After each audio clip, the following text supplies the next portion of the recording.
It's very familiar territory, news conferences, because we used to give them on a almost daily basis. I think we probably maybe won the nomination because of news conferences, and it's good to be with you.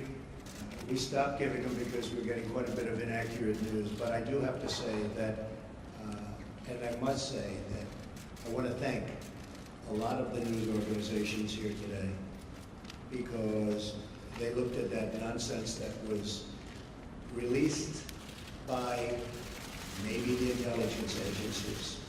Who knows?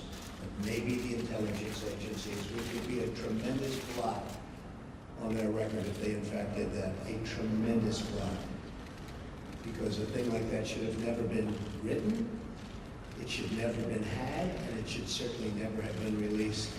But I want to thank a lot of the news organizations, for some of whom have not treated me very well over the years, a couple in particular, and they came out so strongly against that fake news and the fact that it was written about by primarily one group and one television station.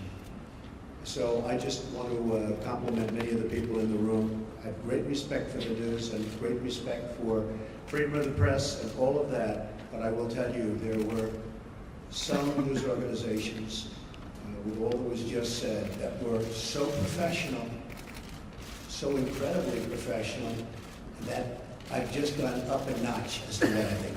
Okay? All right. We've had some great news over the last couple of weeks. I've been quite active, I guess you could say, in an economic way for the country. A lot of car companies are going to be moving in. We have other companies. Big news is going to be announced over the next couple of weeks about companies that are going to be building in the Midwest. You saw yesterday Fiat Chrysler, big factory going to be built in this country as opposed to another country.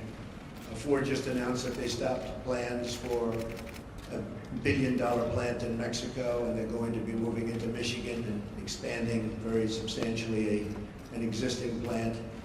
I appreciate that from Ford. I appreciate it very much from Fiat Chrysler.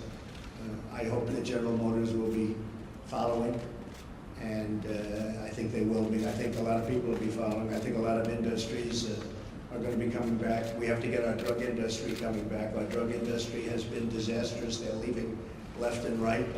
They supply our drugs, but they don't make them here to a large extent. And the other thing we have to do is create new bidding procedures for the drug industry, because they're getting away with murder. Pharma has a lot of lobbies, a lot of lobbyists, and a lot of power. And there's very little bidding on drugs. We're the largest buyer of drugs in the world, and yet we don't bid properly, and we're going to start bidding. We're going to save billions of dollars over a period of time, and we're going to do that with a lot of other industries. I'm very much involved with the generals and admirals on the airplane, the F-35. You've been reading about it, and it's way behind schedule and many billions of dollars over budget. I don't like that. And the admirals have been fantastic. The generals have been fantastic. I've really gotten to know them well. And we're going to do some big things on the F-35 program, and perhaps the F-18 program. And we're going to get those costs way down, and we're going to get the plane to be even better, and we're going to have some competition, and it's going to be a beautiful thing. So we've been very much involved, and other things. We had Jack Ma, we had so many incredible people coming here. Mr. Arnaud, they're going to do tremendous things in this country. And they're very excited. And I will say, if the election didn't turn out the way it turned out, they would not be here, they would not be in my office, they would not be in anybody else's office. They'd be building and doing things in other countries. So there's a great spirit going on right now, a spirit that many people have told me they've never seen before, ever. We're going to create jobs. I said that I will be the greatest jobs producer that God ever created, and I mean that. I'm going to work very hard on that. We need certain amounts of other things, including a little bit of luck, but I think we're going to do a real job, and I'm very proud of what we've done, and we haven't even gotten there yet. I look very much forward to the inauguration. It's going to be a beautiful event. We have great talent, tremendous talent, And we have all of the bands, or most of the bands, from the different segments of the military. And I've heard some of these bands over the years. They're incredible. We're going to have a very, very elegant day. The 20th is going to be something that will be very, very special, very beautiful. And I think we're going to have massive crowds because we have a movement. It's a movement like the world has never seen before. It's a movement that a lot of people didn't expect. And even the polls, although some of them did get it right, but many of them didn't. That was a beautiful scene on November 8th as those states started to pour in. And we focused very hard on those states, and they really reciprocated. And those states are going to have a lot of jobs, and they're going to have a lot of security. They're going to have a lot of good news for their veterans. And by the way, speaking of veterans, I appointed today the head secretary of the Veterans Administration, David Shulkin, and we'll do a news release in a little while. I'll tell you about David. He's fantastic. He's fantastic. He will do a truly great job. One of the commitments I've made is that we're going to straighten out the whole situation for our veterans. Our veterans have been treated horribly. They're waiting in line for 15, 16, 17 days. Cases where they go in and they have a minor early stage form of cancer and they can't see a doctor. By the time they get to the doctor, they're terminal. It's not going to happen. It's not going to happen. So David is going to do a fantastic job. We're going to be talking to a few people also to help David. And we have some of the great hospitals of the world going to align themselves with us on the Veterans Administration, like the Cleveland Clinic, like the Mayo Clinic, a few more that we have. And we're going to set up a group. These are hospitals that have been the top of the line, the absolute top of the line. And they're going to get together with their great doctors. Dr. Toby Cosgrove, as you know, from the Cleveland Clinic, has been very involved. Ike Perlmutter has been very, very involved, one of the great men of business. And we're going to straighten out the VA for our veterans. I've been promising that for a long time, and something I feel very, very strongly. So you'll get the information on David, and I think you'll be very impressed with the job he does. We looked long and hard. We interviewed at least 100 people, some good, some not so good, but we had a lot of talent, and we think this selection will be something that will, with time, straighten it out, and straighten it out for good, because our veterans have been treated very unfairly. Okay, questions? Yes, John? Thank you.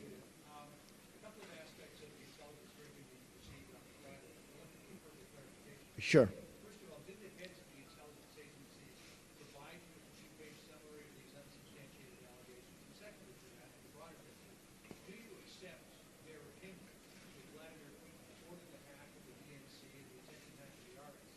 And if you do, how will that color your attention for the relationship with a leader who has been accused of committing an act of espionage? Okay, first of all, these meetings, as you know, are confidential, classified. So I'm not allowed to talk about what went on in a meeting.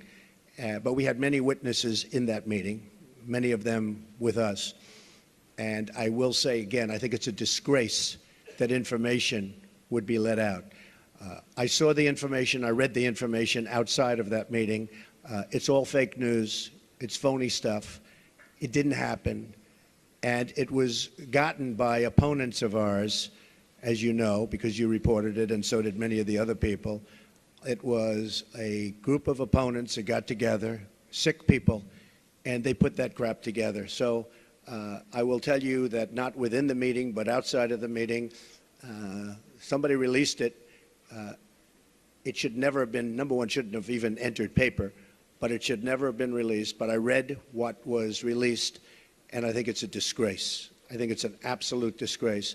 As far as hacking, I think it was Russia, but I think we also get hacked by other countries and other people.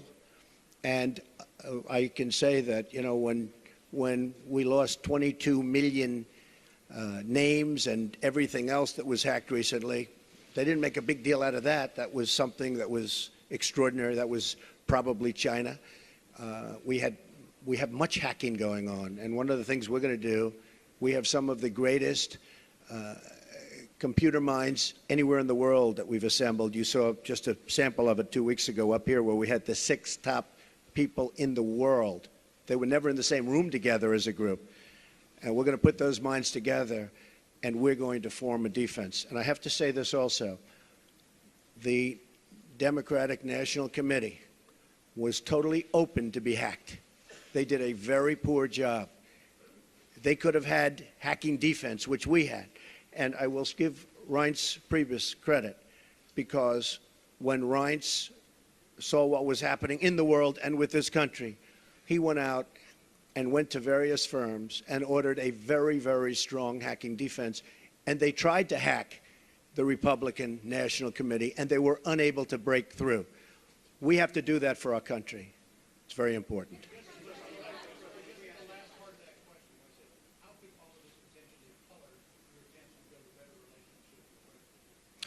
Well, you know, President Putin and Russia put out a statement today that this fake news was indeed fake news. They said it totally never happened. Now, somebody would say, oh, of course he's going to say that. I respected the fact that he said that. And I'll be honest, I think if he did have something, they would have released it. They would have been glad to release it. I think, frankly, had they broken into the Republican National Committee, I think they would have released it, just like they did about Hillary and all of the horrible things that her people, like Mr. Podesta, said about her. I mean, what he said about her was horrible. If somebody said about me what Podesta said about Hillary, I was the boss, I would have fired him immediately, or that person, because what he said about her was horrible. But remember this, we talk about the hacking, and hacking's bad, and it shouldn't be done.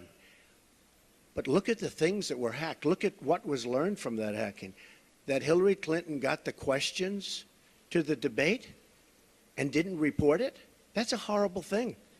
That's a horrible thing. Can you imagine that if Donald Trump got the questions to the debate, it would have been the biggest story in the history of stories, and they would have said, immediately you have to get out of the race. Nobody even talked about it.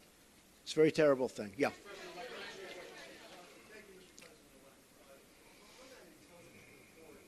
The second part of their conclusion was that Vladimir Putin ordered it because he aspired to help you in the election. Do you accept that part of the finding? And will you undo what President Obama did to punish the Russians for this? Well, if Putin likes Donald Trump, I consider that an asset, not a liability, because we have a horrible relationship with Russia.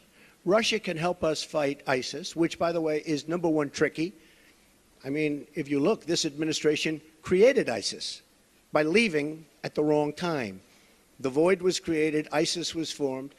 If Putin likes Donald Trump, guess what, folks? That's called an asset, not a liability. Now, I don't know that I'm going to get along with Vladimir Putin. I hope I do, but there's a good chance I won't. And if I don't, do you honestly believe that Hillary would be tougher on Putin than me? Does anybody in this room really believe that? Give me a break. Okay. But President Obama's steps, will you keep on quite clear whether during your visits to either Moscow or St. Petersburg you engaged in conduct that you now regret, and that a reasonable observer say that you are potentially vulnerable to blackmail by Russia or by its intelligence agencies? Let me just tell you what I do. When I leave our country, I'm a very high-profile person, would you say? I am extremely careful. I'm surrounded by bodyguards. I'm surrounded by people. And I always tell them, anywhere, but I always tell them, if I'm leaving this country, be very careful, because in your hotel rooms, and no matter where you go, you're going to probably have cameras. I'm not referring just to Russia, but I would certainly put them in that category. And #1, I hope you're going to be good anyway. But in those rooms, you have cameras in the strangest places. Cameras that are so small with modern technology, you can't see them and you won't know. You better be careful, or you'll be watching yourself on nightly television. I tell this to people all the time. I was in Russia years ago with the Miss Universe contest, which did very well. Moscow, the Moscow area, did very, very well. And I told many people, be careful, because you don't want to see yourself on television. Cameras all over the place. And again, Not just Russia, all over. Does anyone really believe that story? I'm also very much of a germaphobe, by the way. Believe me.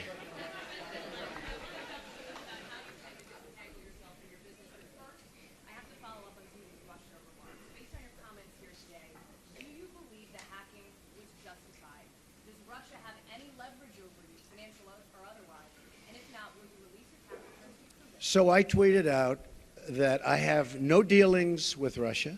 I have no deals in Russia. I have no deals that could happen in Russia because we've stayed away. And I have no loans with Russia. As a real estate developer, I have very, very little debt. I have assets that are, and now people have found out how big the company is. I have very little debt. I have very low debt. But I have no loans with Russia at all. And I thought that was important to put out. I certified that. So I have no deals, I have no loans, and I have no dealings. We could make deals in Russia very easily if we wanted to. I just don't want to because I think that would be a conflict. So I have no loans, no dealings, and no current pending deals. Now, I have to say one other thing. Over the weekend, I was offered $2 billion to do a deal in Dubai with a very, very, very amazing man, a great, great developer from the Middle East, Hussein Damak, a friend of mine, great guy, and was offered $2 billion to do a deal in Dubai, number of deals. And I turned it down. I didn't have to turn it down because, as you know, I have a no conflict situation because I'm president, which is, I didn't know about that until about 3 months ago, but it's a nice thing to have. But I don't want to take advantage of something. I have something that others don't have. Vice President Pence also has it. I don't think he'll need it. I have a feeling he's not going to need it. But I have a no conflict of interest provision as president. It was many, many years old. This is for presidents because they don't want presidents getting, I understand, they don't want presidents getting tangled up in minutiae. They want a president to run the country. So I could actually run my business. I could actually run my business and run government at the same time. I don't like the way that looks, but I would be able to do that if I wanted to. I'd be the only one that would be able to do that. You can't do that in any other capacity. But as a president, I could run the Trump Organization, great, great company, and I could run the company, the country. I do a very good job, but I don't want to do that. Now, all of these papers that you see here, yes, go ahead. Sure. Conflict. Do you believe the hacking was justified, and will you release your tax returns to prove what you're saying about no deals in Russia? Well, I'm not releasing the tax returns because, as you know, they're under audit. But every president since the 70s has Oh, had a gee, I've never required heard that. audit from the Oh, IRS. gee, So I've last never week heard they that. released them, but as I've never heard that president, before. sir, You know, the only one that it's cares about my tax returns are the reporters, okay? They're don't the think only the ones. American public is But concerned? no, I don't think so. I won. Do you believe I mean, the I hacking- became president. No, I don't think they care at all. I don't think they care at all. I think you care. I think you care. First of all, you learn very little from a tax return. What you should do is go down to federal elections and take a look at the numbers. And actually, people have learned a lot about my company, and now they realize my company is much bigger, much more powerful than they ever thought. We're in many, many countries, and I'm very proud of it. And what I'm going to be doing is my two sons, who are right here, Don and Eric, are going to be running the company. They are going to be running it in a very professional manner. They're not going to discuss it with me. Again, I don't have to do this. They're not going to discuss it with me. And with that, I'm going to bring up Sherry Dillon, and she's going to go, these papers are just some of the many documents that I've signed, turning over complete and total control to my sons. Sir, can we ask you one more question? Some policy questions, sir. Thank you, Mr. Trump. Very interesting on American News. What is your response to your critics that say not only you, but also your cabinet is filled with conflicts of interest, and you plan to set an example in the future to make sure that your cabinet and everyone throughout your administration... Right, good question. I really think that when you watch what's going on with what's happening in Washington, I was just watching, as an example, Rex Tillerson. I think it's brilliant what he's doing and what he's saying. I watched yesterday, as you know, our great senator who is going to be a great attorney general, and he was brilliant And what people don't know is that he was a great prosecutor and attorney general in Alabama, and he was brilliant yesterday. So I really think that I think we have one of the great cabinets ever put together. And we've been hearing that from so many people. People are so happy. You know, in the case of Rex, he ran incredibly ExxonMobil. When there was a find, he would get it. When they needed something, he would be there. A friend of mine who's very, very substantial in the oil business, Harold Hamm, big supporter, he said, there's nobody in the business like Rex Tillerson. And that's what we want. That's what I want to bring to government. I want to bring the greatest people into government because we're way behind. We don't make good deals anymore. I say it all the time at speeches. We don't make good deals anymore. We make bad deals. Our trade deals are a disaster. We have hundreds of billions of dollars of losses on a yearly basis, hundreds of billions with China on trade and trade imbalance, with Japan, with Mexico, with just about everybody. We don't make good deals anymore. So we need people that are smart. We need people that are successful. And they got successful because, generally speaking, they're smart. And that's what I put. I'm very proud of the cabinet. I think they're doing very well. It's very interesting how it's going, but I think they're doing very, very well. Quick follow-up, sir, on Russia, sir. Thank you, Mr. President-elect. I wanted to ask a few questions on Obamacare. Yeah. Can you be specific on what guidance you're giving congressional Republicans on the timeline for repeal and replace? Sure. Whether it needs to be simultaneous or... Finally, Obamacare. I thought it was never going to be asked. I also wanted to ask you, though, if you have outlined a plan for what you want the replace package to look like. Would it guarantee coverage for those who have gotten health insurance through the current Obamacare law? You're going to be very, very proud, as not only the media and reporters, you're going to be very proud of what we put forth having to do with health care. Obamacare is a complete and total disaster. They can say what they want. They can guide you any way they want to guide you. In some cases, they guide you incorrectly. In most cases, you realize what's happened. It's imploding as we sit. Some states have over 100% increase. And 17, and I said this 2 years ago, 17 is going to be the bad year. It's going to be catastrophic. Frankly, we could sit back, and it was a thought from a political standpoint, but it wouldn't be fair to the people. We could sit back and wait and watch and criticize. And we could be a Chuck Schumer and sit back and criticize it, and people would come, they would come, begging to us, please, we have to do something about Obamacare. We don't want to own it. We don't want to own it politically. They own it right now. So the easiest thing would be to let it implode in 17, and believe me, we'd get pretty much whatever we wanted, but it would take a long time. We're going to be submitting, as soon as our secretary is approved, almost simultaneously, shortly thereafter, a plan. It'll be repeal and replace. It will be essentially simultaneously. It will be various segments, you understand, but will most likely be on the same day or the same week, but probably the same day, could be the same hour. So we're going to do repeal and replace, very complicated stuff. And we're going to get a health bill passed. We're going to get health care taken care of in this country. You have deductibles that are so high that after people go broke paying their premiums, which are going through the roof, the health care can't even be used by them because the deductibles are so high. Obamacare is the Democrats' problem. We are going to take the problem off the shelves for them. We're doing them a tremendous service by doing it. We could sit back and let them hang with it. We are doing the Democrats a great service. So as soon as our secretary is approved and gets into the office, we'll be filing a plan. And it was actually pretty accurately reported today, the New York Times.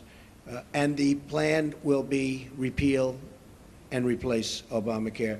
We're going to have a health care that is far less expensive and far better Okay. President-elect, can we just ask you, sir. President-elect Trump. Which one, Mr. President? Well, I was going right Thank here. you. All right, go ahead, then CBS. President-elect Trump, John Steinberg from Cheddar. When you look at all the meetings that you've had with Carrier and SoftBank and Alibaba, do you conceive of making this a program, maybe sitting inside of Commerce? And then my follow-up question to that is, how soon will we see the program on capital repatriation and corporate tax cuts? Well, if I can save jobs, for instance, I was doing individual companies, and people said, well, but that's only one company. Like we did a good job with Carrier. And I want to thank United Technologies, which owns Carrier. But we saved close to 1,000 jobs. And they were gone. And Mike Pence and his staff really helped us a lot. But those were that was a tough one because they announced a year and a half before that they were leaving. So it's always tough. When they're building a plant, it's a little tougher than before they start or before they make an announcement. So I want to thank United Technologies. But we've been meeting with a lot of companies. But what really is happening is the word is now out that when you want to move your plant to Mexico or some other place, and you want to fire all of your workers from Michigan and Ohio and all these places that I won for good reason, it's not going to happen that way anymore. You want to move your plant, and you think, as an example, you're going to build that plant in Mexico, and you're going to make your air conditioners or your cars or whatever you're making, and you're going to sell it through what will be a very, very strong border. Not a weak border like it is now. We don't even have a border. It's an open sieve. But you're going to sell through a very strong border. Not going to happen. You're going to pay a very large border tax. So if you want to move to another country, and if you want to fire all of our great American workers that got you there in the first place, you can move from Michigan to Tennessee and to North Carolina and South Carolina. You can move from South Carolina back to Michigan. You can do anywhere. You got a lot of states at play, a lot of competition. So it's not like, oh, gee, I'm taking the competition. We got a lot of places you can move. And I don't care, as long as it's within the United States, the borders of the United States. There will be a major border tax on these companies that are leaving and getting away with murder. And if our politicians had what it takes, they would have done this years ago, and you'd have millions more workers right now in the United States that are 96 million really wanting a job and they can't get. You know that story, the real number. That's the real number. So that's the way it is. Okay, go ahead. President-elect, I have a question about the Supreme Court and border security, but I also want you to ask you about something you said on Twitter this morning. Are we living in Nazi Germany? What were you driving at there? Do you have a problem with the intelligence community? And on the Supreme Court, what's your timeline? You said a while ago you were down to 4. Have you conducted those interviews yet? What's your timeline for nominating? And on the border fence, it now appears clear U.S. taxpayers will have to pay for it up front. What is your plan? That's not clear at all. Okay, I got it. To pay for it? I got it. You have any more? On the fence. It's not a fence, it's a wall. You just misreported it. We're going to build a wall. I could wait about a year and a half until we finish our negotiations with Mexico, which will start immediately after we get to office, but I don't want to wait. Mike Pence is leading an effort to get final approvals through various agencies and through Congress for the wall to begin. I don't feel like waiting a year or a year and a half. We're going to start building. Mexico, in some form, and there are many different forms, will reimburse us, and they will reimburse us for the cost of the wall.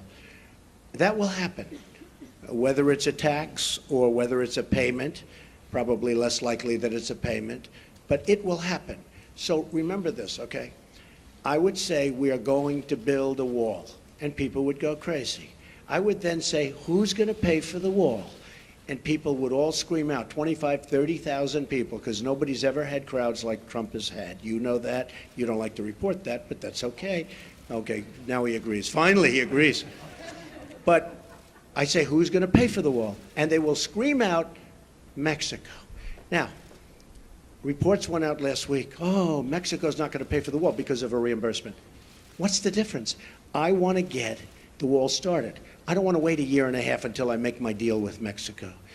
So, and we probably will have a deal sooner than that. And by the way, Mexico has been so nice, so nice. I respect the government of Mexico.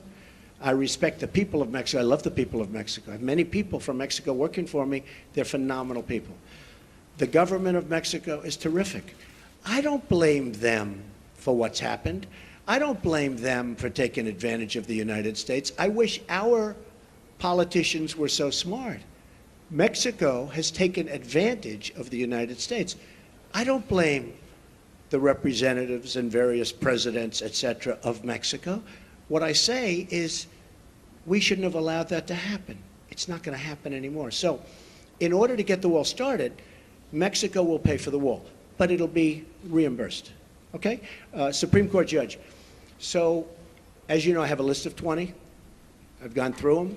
We've met with numerous candidates. They're outstanding in every case. They were largely recommended and highly recommended by Federalist Society. Jim DeMint was also very much involved in his group, which is fantastic, and he's a fantastic guy. So between Leo and Jim DeMint and some senators and some Congress people, we have a great group of people. I'll be making the decision on who we will put up for Justice of the United States Supreme Court, a replacement for the great, great Justice Scalia. That will be probably within 2 weeks of the 20th. So within about 2 weeks, probably the second week. I consider the first day because we'll also be doing some pretty good signings. And I think what we'll do is we'll wait till Monday. That will be our really first business day as opposed to doing it on Friday, because on Friday people are going to have a very good time at the inauguration. And then Saturday, as you know, we're having a big church service and lots of good things are happening. So our first day, and you'll all be invited to the signings, but we'll be doing some pretty good signings on Monday and Tuesday and Wednesday and Thursday and Friday, and then also the next week. And you're all invited. But on the Supreme Court, I'll be making that decision, and it'll be a decision which I very strongly believe in. I think it's one of the reasons I got elected. I think the people of this country did not want to see what was happening with the Supreme Court. So I think it was a very, very big decision as to why I was elected. Mr. President-elect, the tweet that you had this morning about are we living in Nazi Germany, what were you driving at there? What are you trying to tell them? I think it was disgraceful that the intelligence agencies allowed any information that turned out to be so false and fake out. I think it's a disgrace. And I say that, and that's something that Nazi Germany would have done and did do. I think it's a disgrace. That information that was false and fake and never happened got released to the public. As far as BuzzFeed, which is a failing pile of garbage, writing it, I think they're going to suffer the consequences. They already are. And as far as CNN going out of their way to build it up, and by the way, we just found out I was coming down, Michael Cohen. Michael Cohen is a very talented lawyer. He's a good lawyer in my firm. It was just reported that it wasn't this Michael Cohen they were talking about. So all night long, it's Michael Cohen. I said, I want to see your passport. He brings his passport to my office. I say, hey, wait a minute. He didn't leave the country. He wasn't out of the country. They had Michael Cohen of the Trump Organization was in Prague. It turned out to be a different Michael Cohen. It's a disgrace what took place. It's a disgrace. And I think they ought to apologize to start with Michael Cohen. Sir, since you're attacking us, can you give us a question? Go ahead. No, Mr. President-elect. Go ahead. Go ahead. Since you are attacking no, our news not you. organization, Not you. Can you give us a chance? Your organization's you are terrible. Attacking our news organization. Your organization's can you give us terrible. A chance Let's to go. Ask a question, sir. Go ahead. Sir, Quiet. Quiet. Mr. President-elect. Go ahead. Can you She's asking a question. Don't be rude. President-elect, can you give us a question? Don't be You're rude. attacking us. Can you give us a question? Don't be rude. No, I'm not going to give you a question. question. I'm not going to give you a question. Can you state categorically? You are fake news. Sir, go ahead. Can you state categorically that nobody... No, Mr. President-elect, that's not go appropriate. Ahead. President Obama went too far with the sanctions he put on Russia after the hacking. Do you think I don't say he went too far. What, no. Will you roll them back? No. What do you think of Lindsey Graham's I don't say... plan to send you a bill for tougher ones? Plans to send me a bill for what? For tougher sanctions. I hadn't heard Lindsey Graham was going to do that. Lindsey Graham. I've been competing with him for a long time, and he's going to crack that 1% barrier one day. I didn't realize Lindsey Graham's still at it. It's all right. I think Lindsey Graham's a nice guy, actually. I've heard that he's a nice guy, and I've been hearing it. I've been hearing it. Yeah, go ahead. Go ahead. Go ahead. You've been waiting. Go ahead. As far as we understand, the intelligence community... Stand up, please. Yeah, Ian Panel from BBC News. Ian Panel from BBC News. BBC News. That's another beauty. Yeah, thank you. Thank you. As far as we understand it, the intelligence community are still looking at these allegations as false news, as you describe it. If they come back with any kind of conclusion that any of it stands up, that any of it is true, will you consider your position? Or would you think There's that- nothing they can come back with. Okay, yes, yes, go ahead.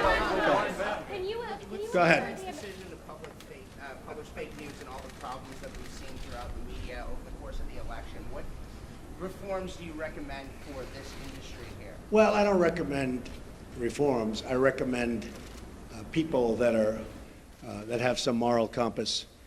You know, I've been hearing more and more about a thing called fake news, and they're talking about people that go and say all sorts of things. But I will tell you, some of the media outlets that I deal with are fake news, more so than anybody. I could name them, but I won't bother. But you have few sitting right in front of us. So they're very, very dishonest people. But I think it's just something we're going to have to live with. I guess the advantage I have is that I can speak back. When it happens to somebody that doesn't have that kind of a megaphone, they can't speak back. It's a very sad thing. I've seen people destroyed. I've seen people absolutely destroyed, and I think it's very unfair. So all I can ask for is honest reporters. Yes. I just want to follow up on the questions about the U.S. intelligence community and be very clear about what you're saying. Do you trust your U.S. intelligence officials, and what do you say to foreign policy experts who say you're actually weakening national security by waging this war of words against that community? Intelligence agencies are vital and very, very important. We are going to be putting in, as you know, Mr. Pompeo and others, you know the Senator, Dan Coates, we're going to be putting in some outstanding people. Within 90 days, they're going to be coming back to me with a major report on hacking. I want them to cover this situation. I also want them, however, to cover maybe most importantly, because we're hacked by everybody. You know, the United States, our government, out of a list of 17 in terms of industries, is the worst. It's number 17 in terms of protection. If you look at the retail industry, if you look at the banking industry, various industries, out of 17 industries, they put this in the category of an industry, the United States is last in terms of protecting, let's say, hacking defense. Like we had a great hacking defense at the Republican National Committee. That's why we weren't hacked. By the way, we were told they were trying to hack us, but they weren't able to hack. And I think I get some credit because I told Reince, and Reince did a phenomenal job, but I said, I want strong hacking defense. The Democratic National Committee didn't do that. Maybe that's why the country runs so badly that way. But I will tell you, wait, let me finish. Within 90 days, we will be coming up with a major report on hacking defense. How do we stop this new phenomena, fairly new phenomena? Because the United States is hacked by everybody. That includes Russia and China and everybody. Everybody. Okay. Go ahead. You said just now that you believe that Russia indeed was responsible for the hacking of the DNC and John Podesta's emails, etc. Well, Russia, but you know what? Could have been others also. But why did you spend weeks undermining the U.S. intelligence community before simply getting the facts and then making a public statement? Well, I think it's pretty sad when intelligence reports get leaked out to the press. I think it's pretty sad. First of all, it's illegal. You know, these are classified and certified meetings and reports. And I'll tell you what does happen. I have many meetings with intelligence, and every time I meet, people are reading about it. Somebody's leaking it out. So then I said, maybe it's my office. Maybe my office, because I have a lot of people, a lot of great people. Maybe it's them. And what I did is I said, I won't tell anybody. I'm going to have a meeting, and I won't tell anybody about my meeting with intelligence.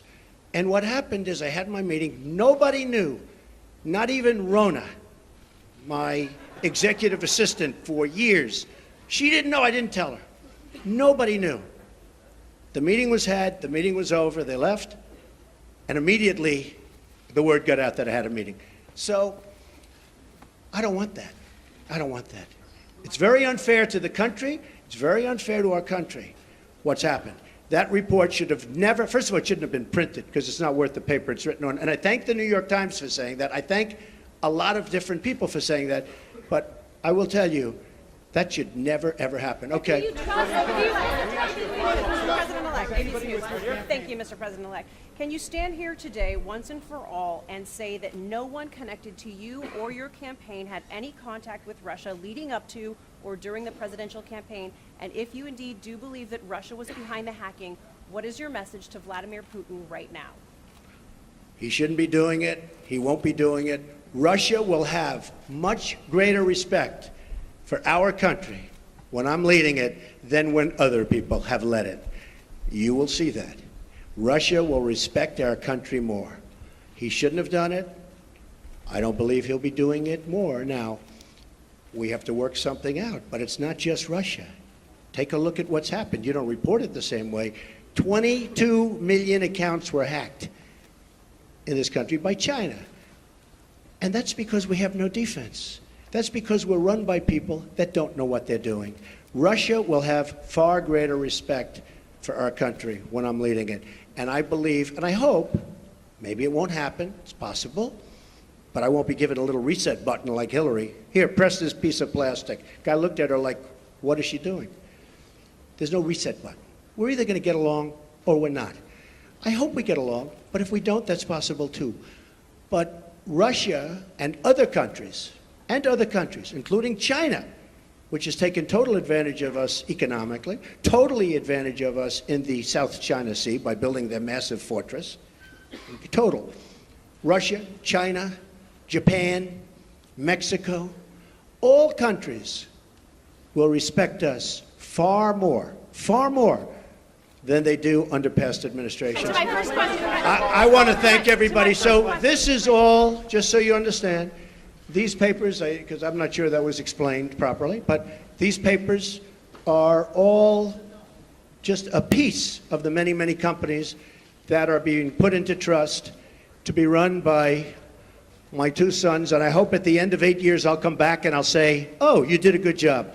Otherwise, if they do a bad job, I'll say, you're fired. Sir, Goodbye, sir, everybody. you did not answer, Goodbye. Sir, you did not answer whether any of your associates were in contact with the Russians. Sir, you did not answer.